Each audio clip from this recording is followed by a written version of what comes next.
जो सूर्य के साथ हुआ उसके बारे में क्या कहें? भैया बाहर नमाज पढ़ने आया था, अभी तो मैं क्या पता चला कुछ तो? बचपन में गांव में एक किस्सा सुनाया जाता था कि उत्तर प्रदेश में कहीं पर हिंदू और मुस्लिम में कुछ दंगा वंगा हो गया था।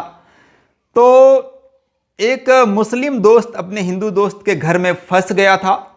अब वो निकल नहीं पा रहा था, डर से कि बाहर निकले तो कुछ लोग हिंदू लोग मार ना दे, ऐसा मतलब एक माहौल बना हुआ था। तो हिंदू दोस्त ने कहा, दोस्त तू मेरा भाई है, टेंशन मत ले, चल मैं तुझे तेरा घर छोड़ के आऊंगा और मजाल है कि कोई तुझे टच भी कर दे। वो लड़का निकलता है बाहर, हिंदू लोग उसे मारना चाहते हैं, लेकिन उसके साथ जो उसका हिंदू दोस्त था उसने कहा, ए हाथ नहीं लगाएगा, ये मेरा दोस्त है, मेरा जिगरी है और ये बहुत अच्छा इंसान है, इसे तुम लोग हाथ नहीं लगाओगे। ये मेरे घर आया है, मेरा दोस्त है, मैं इसे छोड़ने जा रहा हूं। और ले जाकर छोड़ने चला जाता है उस मुस्लिम के घर पे। और जब वहां पर पहुंचता है तो वहां के मुस्लिम लड़के इस हिंदू लड़का को घेर लेता है, बोलता, आया हिंदू, अब मारो इसे। अब क्या होगा सोचिए।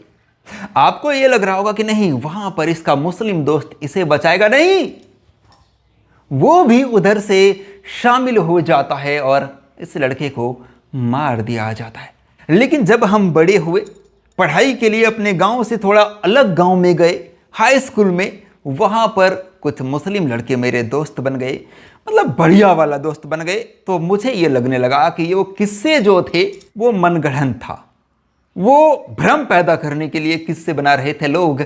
लेकिन अभी जो हुआ है घटना गाजियाबाद में सूर्या चौहान के साथ, कुछ वैसा ही लगता है। मतलब वो जो किस्सा हमें बचपन में सुनाया जा रहा था, ऐसा लग रहा है कि वही किस्सा रियल लाइफ में सामने आ गया है। बकरीद का दिन था, गाजियाबाद में सूर्या चौहान को कॉल आता है असद का, और असद उसका दोस्त था।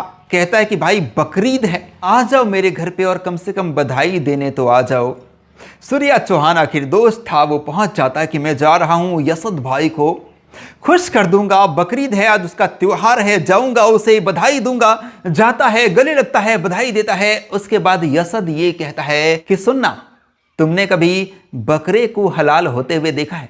सूर्या चौहान कहता है, नहीं भाई, मैंने तो नहीं देखा। बोला, चल आज तुझे दिखाता हूं। सूर्या कहता है कि नहीं, मुझे नहीं देखना है, मैं जा रहा हूं घर। वो मुड़कर चलना शुरू होता है, गाली देने लगता है पहले तो यसद, लेकिन उस गाली का विरोध जब करता है सूर्या चौहान, क्या करता है यसद? यसद चाकू निकालता है और पेट में फेल देता है चाकू। उस दोस्त को लगता है, अरे ये क्या भाई, गद्दारी कर दिया, इतना बड़ा धोखा कैसे कर सकते हो तुम? सूर्या चौहान के पैरों तले जमीन खिसक चुकी थी और वो वहां से भागने लगता है। पेट में चाकू था, चाकू घुसा हुआ था, चाकू के साथ वो दौड़ रहा था, लेकिन 200 मीटर जाने के बाद वो गिर जाता है।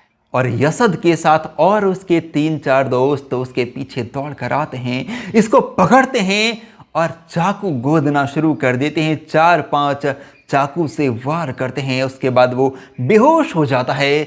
और उस वक्त वहां पर एक आयुष नाम का लड़का खड़ा था, जो असद को भी जानता था और जो सूर्या चौहान को भी जानता था। यसद को वो कह रहा था, यसद भाई छोड़ दो, ये तो तुम्हारा दोस्त है, छोड़ दो। यसद कह रहा था कि चाकू देख रहा है, तुझे भी मार दूंगा, वरना यहां से चले जाओ। वो थोड़ा दूर हटके डर से खड़ा हो जाता है, लेकिन बार बार रिक्वेस्ट करता है कि असद भाई, ये तेरा दोस्त है, तू इसे कैसे मार सकता है? इसने तुझे तो बधाई दी, अभी बकरीद की बधाई। लेकिन यसद कहां मानने वाला था। अपने 3-4 दोस्तों के साथ मिलकर यसद लगातार चाकू से वार करता है, लेकिन जब बेहोश हो जाता है तो मरा हुआ समझकर यसद और साथीगण वहां से जब चले जाते हैं, तो उस यायुस नामक लड़का ने क्या किया, सूर्या कुमार के भाई को कॉल करके पूरी घटना के बारे में जानकारी दी और फिर खुद से उसे ई रिक्शा में बैठा कर अपना कपड़ा कुछ था उसे उसके पेट में लपेट कर हॉस्पिटल लेकर चला जाता है। लेकिन हॉस्पिटल में जाते ही दम तोड़ देता है सूर्या चौहान। देखिए, जो मुख्य आरोपी है असद, वो तो मारा गया है एनकाउंटर में, 3-4 अभी भी बाकी है। काउंटर कहाँ हुआ है सर? एक का ही तो मुझे दिखाई दिया, फिर मुझे तस्वीर तो अभी दिखाई दी नहीं गई है। लेकिन सवाल ये उठता है कि क्या हम लोग भरोसा कर सकते हैं?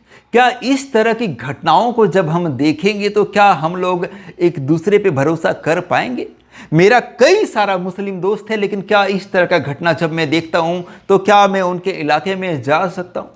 क्या मैं उनके घर पे जा सकता हूं? क्या मैं उनको ईद या बकरीद की बधाई देने के लिए जा सकता हूं? जब इस तरह की घटना को देखता हूं तो डर लगने लगता है। देखिए, असद के घर के सामने मीडिया वाले पहुंचते हैं और वहां जितने मुस्लिम लोग हैं उन लोगों से पूछते हैं कि ये गलत हुआ या सही। मतलब बकरीद के दिन एक हिंदू लड़का को मार दिया गया, यहां पर सूर्या कुमार को भी दोस्त था, दोस्त ने मार दिया, गलत हुआ कि सही? सब लोग यही कहते हैं, मुझे नहीं पता, मैं तो अभी आया हूं। एक अंकल कहते हैं कि मैं तो मरने वाला हूं, 2 मेरा जो है वो बाईपास सर्जरी हो रखा है, तीसरा होने वाला है, तो मैं तो मरने वाला हूं, मुझसे ना पूछो। तो कुछ लोग ये कह देते हैं मैं बाहर से आया हूं। एक अंकल थोड़ा अच्छा बनने की कोशिश जरूर किए, वो बोले कि गलत हुआ है, लेकिन उनसे जब पूछा जाता है कि क्या एनकाउंटर होना चाहिए, जिसने ऐसा काम किया है उसे मार दिया जाए, वो अंकल कहते अरे यार तू क्या बोल रहा है?